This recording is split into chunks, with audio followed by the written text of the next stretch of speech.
जमानत रिपोर्ट में सामने आ रहा है कि इमरान खान की 2 जमानत मंजूर कर ली गई, हिफाजती जमानत मंजूर कर ली गई। हम आपको इज्जत के साथ रिलीफ दे रहे हैं, अगर आप नहीं चाहते तो हम ऐसा नहीं करेंगे। चीफ जस्टिस आमिर फरूक फौसल बोर्ड में बरहम है। ये अंदर की खबर अदालत से बड़ी खबर आपको दे रहे हैं कि इमरान खान की हिफाजती जमानत मंजूर करते हैं, हम आपको इज्जत से रिलीफ दे रहे हैं। आप नहीं चाहते तो फिर आपकी मर्जी है। ये chief justice Islamabad high court की तरफ से ये सामने आई है कि जमानत मंजूर कर ली गई इमरान खान की।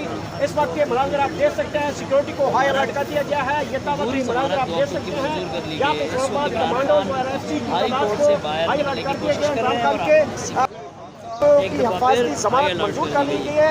चीफ जस्टिस का कहना है कि हम आपको इज्जत से रिलीफ दे रहे हैं, आप नहीं चाहते तो फिर आपकी मर्जी है। चीफ जस्टिस आमिर फरूक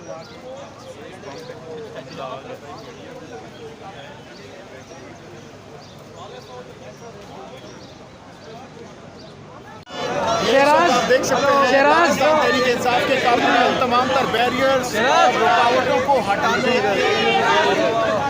के मुसलसल बोलने पे बरहम दिखाई दी है। ये आप तक की बड़ी खबर है। इंशाल्लाह कोई नई अपडेट आएगी तो आप तक लाजमी शेयर करेंगे। Thank you sir.